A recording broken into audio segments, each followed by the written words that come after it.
Hello again, everyone. I'm Craig Adams from AM 930 WEOL Radio. This is another edition of Leadership Through Partnership presented by the Board of Lorain County Commissioners. And with us today is Commissioner Lori Kokoski, Commissioner Matt Lundy, and Elaine Georgas, the Executive Director of the Alcohol and Drug Addiction Services Board. Today we're talking about Recovery One, and I'll toss this out to anybody. What is Recovery One? Well, Recovery One is an initiative that started late last year. The Board of Commissioners were looking at how best to utilize the old Golden Acres facility, which I can't stress enough, housed seniors just about, two and a half years ago. So it had been a functioning building, but we wanted to make the determination on how best to serve the community with that building. We thought that that building would work out well as a one-stop treatment center. We brought in our partners. We brought in Elaine with the Addis Board, the Lakota Way, the Mental Health Board, the Nord Family Foundation. Look at the facility, and then jointly as a partnership, we applied to the state of Ohio for a capital budget grant, and we were successful in securing $500,000 from the state.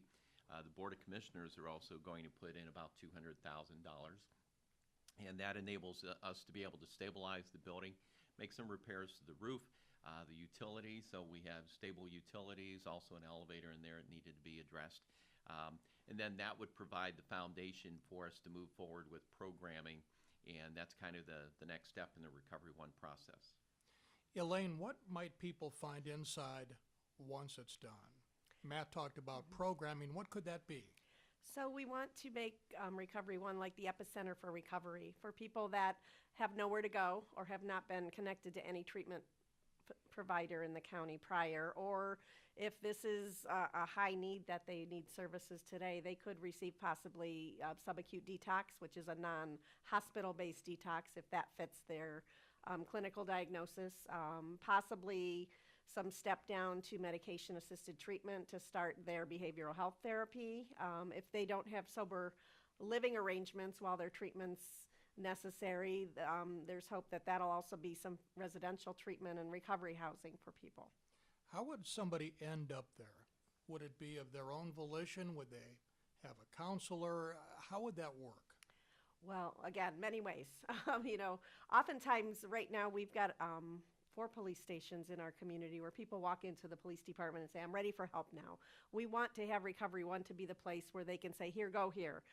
Anyone that walks in those doors will get a full clinical biopsychosocial assessment, or they may be accessing treatment through another provider or even through probation. There might be a referral source that says, start here. Would this be Recovery One? Would this be a place where people would actually stay, even short or long term? The model has a variety of needs. If they need a subacute detox, they'll stay there. If they have connection to a safe, stable home to go to at night, there's also what's called ambulatory detox, that they can get their detox and then go home. Each service person will have their services individualized. So there will be beds for those that need it, or there'll be connections to the community to other providers if they were aligned with a previous provider.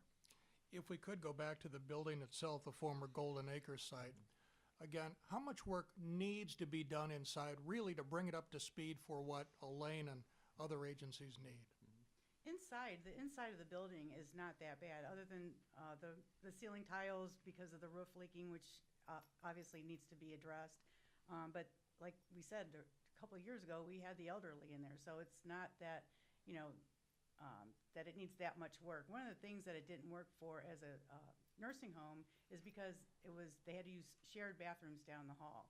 So most of the nursing homes in Lorain County and elsewhere, they have a lot more amenities than Golden Acres had. So this would work out really well for treatment, like it wouldn't for nursing home. Funding for the operation of this Recovery One is on the ballot in November. Of course, early voting is underway now. Should that issue pass, what would be next in getting this up and running?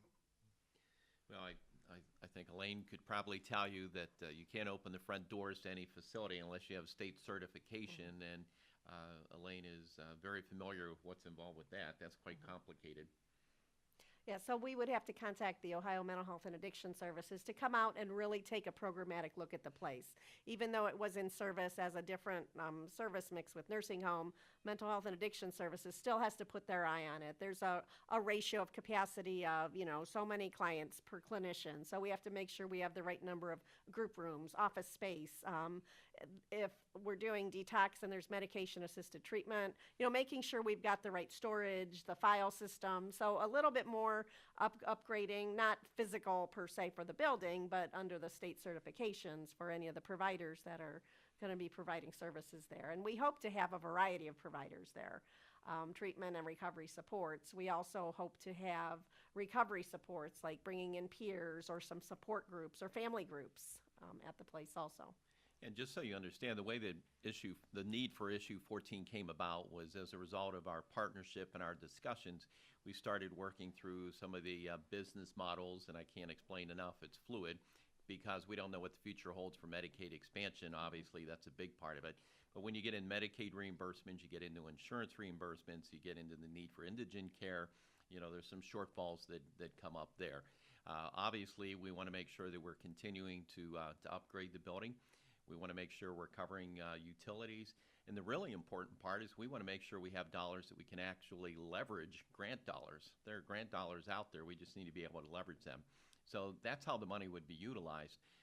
When we had the discussion, we tried to figure out, Lori, Ted, myself, tried to figure out what was a palatable amount that the community would be comfortable with. And we came up with 0.30 mils. That would bring in $2 million a year.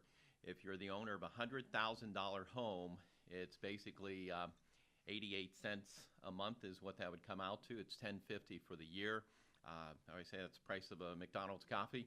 And I can't stress enough, and we all know in this community about hearing the reports about not only the break-ins, but the loss of life that's taking place, and people needing all kinds of assistance to get through this terrible disease. And so you're already paying for it. Now the question just comes down to whether you want to reduce what's going on, hopefully get people back on their feet, get them back to their families, and get them back to work. Elaine, you've got the boots on the ground, so to speak. Talk about the need for the Recovery One Center. Boy, there's waiting lists already. And often the first step for help is a detox. There has not been a detox in Lorain County since 1997, so we access detox around the state. Parents often send their people to detox out of state. Well, we want to have that first. We know there's probably about 800 people that need treatment, at least, that are on waiting lists. And when a person's ready for help, we need to make sure we've got a service access for them now. So, hopefully Recovery One can start that path. 800 to 1,000 people can get served through opening the doors at Recovery One every year. And where can people go for more information about this issue? Well, there is a Facebook page that's been established. If you look for Families for Recovery, issue 14. There's also a website that's been set up, www.lorainco, for Lorain County, LorainCO, familiesforrecovery.com. So LORAINCO, and then familiesforrecovery.com.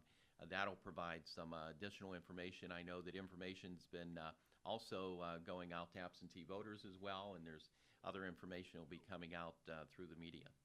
We really need to get this on many fronts. So we are a HIDA community, which is high intensity drug trafficking area, and also SOS community, which is surge of synthetics. So we're, by trying to do this with police departments and trying to get it that way, we also have to work with the supply and demand, also the addiction. We need to get people off of drugs so that we get rid of the drug dealers in our area. Yeah, and I think it's important for Elaine to stress and that this is a disease. So many people think, well, you can just flip a switch, make the decision. Well, if you really wanted to make the decision and stop this, you could. It's not that way, folks. This is a disease. Absolutely. It's possible the first time might be a choice of a use, but once it grabs hold of people, it really is addiction, and we need to treat it just like any other chronic disease. So we need to look at, the medical necessity, the clinical ability for a person to, rebalance their brain so they can live a productive life in recovery.